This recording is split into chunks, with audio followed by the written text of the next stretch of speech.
Brenda Maraka is one of Uganda's top fashion designers, making it big both in Uganda and in the UK. Today on Upclose with Nakato, Brenda Maraka takes us through her successful journey as a fashion designer. She has dressed some of the finest, like Lupita Nyongo, Phiona Mutesi, Amelia Chambade, and of course, our very own Miss Uganda. Welcome to Upclose with Nakato, proudly sponsored by Vice Versa Global. Thank you for tuning in. Thank you for having me on your show. It's such a great honor to be with young people, interact with young people, talk about things that matter with young people. So I'm excited to be here.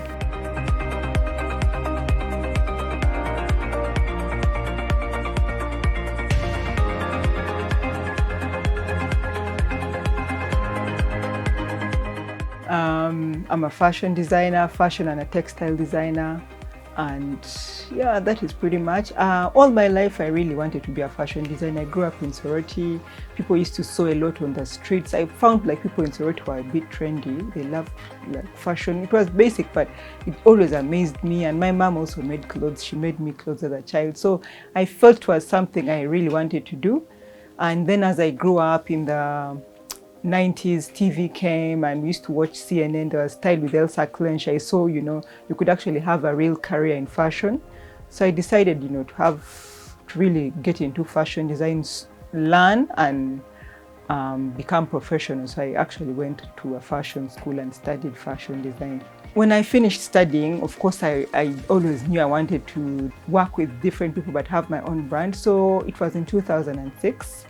With a few friends in London. One was a computer guy. He was into building websites, and the other guy was into branding. So we're three friends, and we came up with this. In 2007, I moved to Uganda, and I set up a business officially. I went, registered, and started really doing business. Well, my mom really was very supportive, of course, and I have also an auntie I lived with in London who was very supportive. And I knew what I wanted to do, so my auntie was kind enough. She kind of helped me through my first year of studies, and then I worked my way. There was nothing like your parent is opposing. I worked and paid my fees, so even if the parent didn't want it or not, I was paying my own fees. So there was no one. Yeah, there was no one to say no, you can't do this. It was really my money working. Actually, my auntie helped me through my first year. She paid my first year. And when I had just gone to London, I met many people. I was in my senior six vacation. There were people like, oh, you can be a nurse. Then I was like, okay, let me register. Let me go and apply to be a nurse. Then you can be a nurse so you can stay in England. I was a bit tempted. Then my auntie was like, Brenda, for you to be a nurse, you can't manage. I even fear blood. I fear, all sorts of things. Like, how can I be a nurse? My aunt is like, you can't manage. Do what you really want to do. And, I was glad that she told me what to do. I went to school in Amasagali. We used to have beauty pageants. So I got a chance to make for different people clothes for the beauty pageant and, creative wear. They would usually come with their evening gowns. So we didn't have machines to sew, but you could make a creative outfit out of anything. So I always liked to create things. And much as I'm a fashion designer, I describe myself also as an artist, I create things. I create not just fashion, but also textiles. So I find that my art is more in the textiles, and I create, I do what they call shibori tie and dye. It's like a Japanese art of tie and dye. So those are the things like we create. And with my brand, we kind of create a lot of different things. Because as an artist, I've not locked myself into one style of I must make wedding gowns, or I must, much as I want to, make money, but I want at each moment, my mind is thinking differently. I'm thinking I need to do this, I need to do that. And one day I wake up, we just, of course clients will come and I need to make money and I'll make wedding gowns because I love to sit down and think. But then I found something that really makes me happy, and that is I love to travel. I love to travel. I've been to every corner of Uganda, and I realized I love to travel. I also now approached like hotels to make uniforms, and I looked for not just hotels in Kampala, but in the deepest parts of this country. Windy Forest, northern Uganda, literally everywhere. I've looked for hotels, and it helped me see Uganda, but also create things, because I thought you go to a hotel, even in the park, they have a boring hotel like a city hotel, and yet city hotels are different. So you create, like the hotels in the park kind of give you a chance to create, to create something in the park that works for something in the game park, to create something in the city that works for a city hotel, to create something, maybe it's a beach that works for a beach hotel. So it's kind of fun. So it's like fashion and travel merging together. But I remember being in London, most of the people I was hanging out with were like, we are not going back home. We came here to stay, and I felt this is where I need to be. This is my home. I went to the UK to gain skill. I need to go and work in Uganda. And people were like, oh, they're already big brands by then. Sylvia Worry was the only big person, and Arapapa. They're already big. You will not get clients. And I thought to myself, by then, okay, they were saying Ugandans are 32 million. I was like, we're 32 million Ugandans. Really? Two people cannot supply clothes for 32 million people, So I thought, you know what, there's market for everybody. So I came, and it was nice because even them, they were welcoming to new designers. There were people like Zenson, Natal. There were a lot of people, designers in the country, and everyone had their clients. And, it motivated me. The lessons maybe for me, it would be endless fashion shows. You just go to one fashion show after another fashion show, and most of the time they're like, oh, create new clothes. And I got to a point in my life where I was like, okay, I've done all these fashion shows. Then what? People come and watch a fashion show, you entertain them, and then they don't buy the clothes after the fashion show. And yet, being that I'd been in the UK, you expect people to buy products after the fashion show. And then it was like entertainment. And then you go and do an event, and you tell the person organizing, look, you have to pay me because I create these products. I make these products. You have to pay me to come. And others even want you to pay to come and showcase. I'm like, no, pay me to come and showcase. You're paying musicians to come and sing, off a CD, a lot of money, 3 million, 4 million, and then you're telling me to come for publicity. I'm here to make money. I'm an artist, but I also need to make money. This art, this fashion is my business.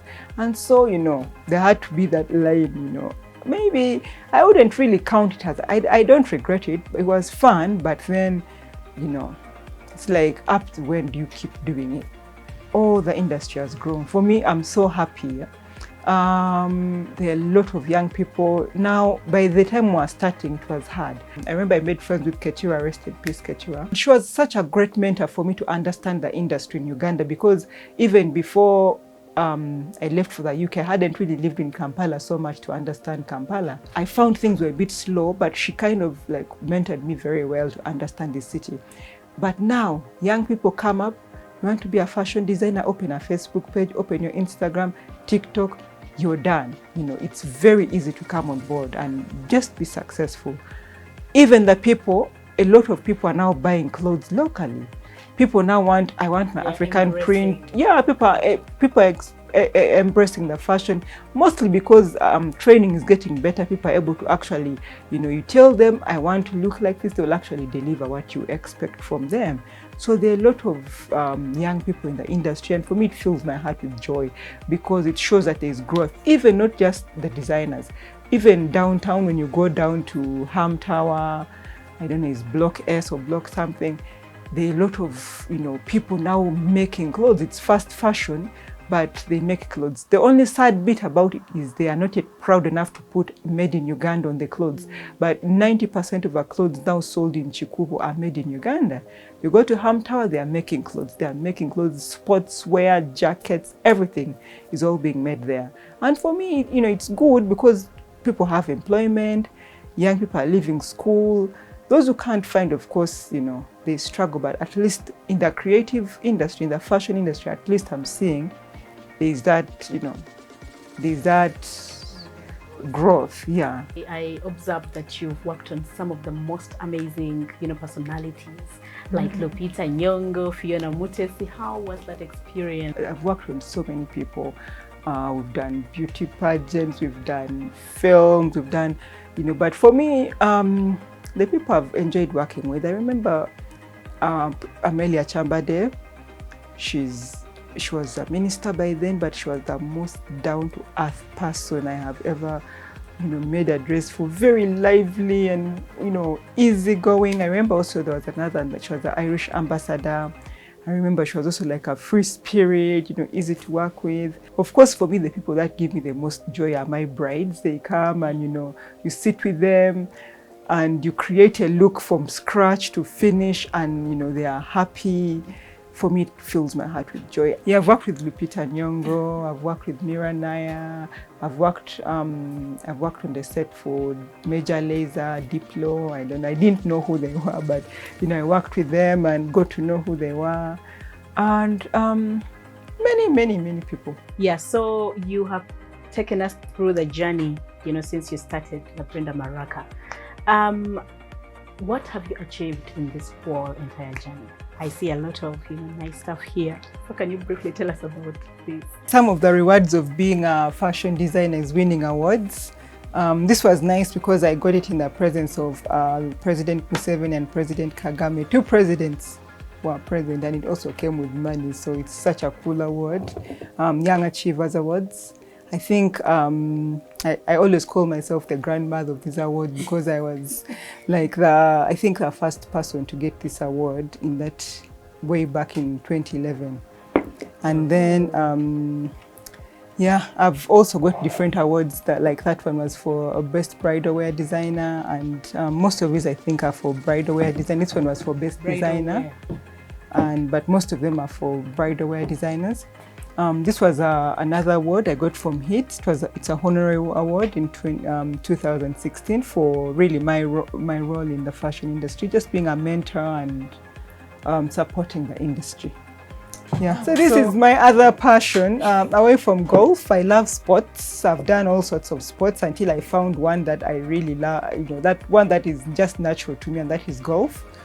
This is the recent one, the most recent. I just won this. But so these are some of the trophies I've won over the maybe last 2 years of golfing. After COVID came, and then I don't like the way I operate my business kind of changed.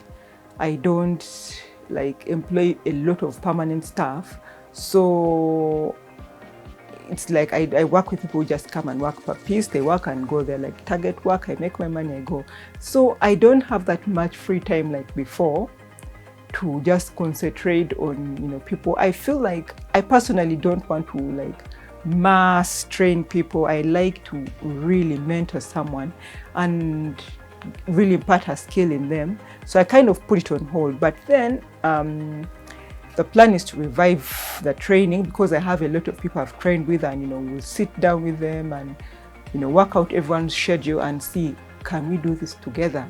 And not just as me, but a partnership with all these different people, because everyone brings really something unique about them, and it's something we can build together. Yeah. Sometimes the challenges we'd have is getting the exact fabrics you want to make this product. For example, like with I make designs for the uniforms, and then these are clients who take long to decide. There's some who can even take 3 months to decide. You've already sourced the fabrics. They've taken long to decide. The fabrics got sold out already, and you have to restart the process again. So there was a challenge, and sometimes you don't want to stock fabric you're not even going to use, because it's maybe a particular print, a particular this. So there's that challenge also. And then other times you make quotations. Now in uncertain times you make quotations, they delay, prices of inputs change, and then there are of course that your profits are affected, but then you cannot charge them again more money, and because you already quoted, they won't understand. But then so it gets really challenging. Yeah. For me, number one, I'm glad that the people I started working with in 2007, I still work with all of them. Maybe not in a one-to-one like they're here with me, but I still work with them. I can, anytime I need them, I call them. And for me, it's a great thing that after all those years, nobody left here in a war. They're like my family, you know, I can still work with these people. It doesn't matter how long we communicate. You know, work is also a relationship. We build relationship with our friends, with our people we work with, because you spend a lot of time, a whole week, you know, 5 days, and a whole 5 days you're together, or sometimes 6 days you're together, and you know, a whole day. I have 2 groups of people. So I have where I make the uniforms for the hotels. It's always about quality of fabric. It's about, you know, your work has to speak for you. Like, apart from maybe the first hotels I went to, I can tell you I've not approached any hotel. They literally, one hotel tells the other one, and tells the other one, and tells the other one, and you know, tour guides will go and tell the other one. So the work has to speak. So it's about quality, it's about, you know, good finishings, it's about comfort. Then we have like the wedding gowns and evening gowns. It's about luxury, you know, people really wear, but also as a designer, I design, but I also work with the client to say, well, how do you want to look? How do you want to feel? And so the person kind of feels they contributed to creating their gown. I want my back open, or I want my back closed, you know, or they feel like it was a personal thing for them as well. Most of the clients I work on, they are much older women. They're not really into trends. These are people who buy, they're like investment clothing, you know, investment fashion. You wear your jacket, 5-10 years, you can still wear it. They're like in investment clothing. So you can tell them the only time you advise them is, you know, it's your shape is a bit off. We can do this here, or your shoulders are really narrow. We can cut this like this. Those are the kinds of advice, you know, you give them. And I wouldn't really take it away from the style. The person has come here, wear my jackets like this, you know. They are not about trends. They're not interested in your trends. So, you know. Your last words to the people that are watching us right now who want to make it like you? I guess first of all, be yourself. Don't try to prove anything to anyone, because you don't owe anyone anything. Be yourself. God created all of us uniquely. You know, if you start copying somebody else, you're denying the fact that God created you that way. You know, you're not living the life God created you. So number one is be yourself. You know, create things that make you happy. But also, of course, you have to, much as you're creating things that make you happy, remember that, you know, just as someone wakes up in the morning and goes to an office at MTN or wherever and works, your art, your fashion design is also your business. So you have to make money. You have to think about, you know, at the end of the day, your books, are they in order? Can you, you know, say, this is what I made today? At the end of a month, are you able to pay your bills? Are you able to support somebody? You know, are you able to, you cannot be the only one making money. You also have to be a blessing to others. Are you able to be a blessing to someone else with what you're doing? And I also want to say thank you for having me. I've not been giving out any interviews, and you know, but you know, so we're the lucky ones. Yeah, I kind of felt like, you know, there was young people, a connection with young people, something honest. So yeah, that's why I said yes. Well, I'm on Facebook, I'm on Instagram, I'm on Twitter as Brenda Maraka on all my accounts. So you can find me on all those platforms. Just look for Brenda Maraka. But if you need to reach me physically, well, you can always WhatsApp me on 0774 521 454. You can probably find me easier there. There you have it, for all the young designers striving to make it in the industry. Brenda Maraka has been one of the best examples. You can as well follow her on her social media handles. Don't forget to subscribe to our YouTube channel, Vice Versa Global. Follow us on our social media, Upclose with Nakato, and of course, Vice Versa Global. And until next time, bye-bye.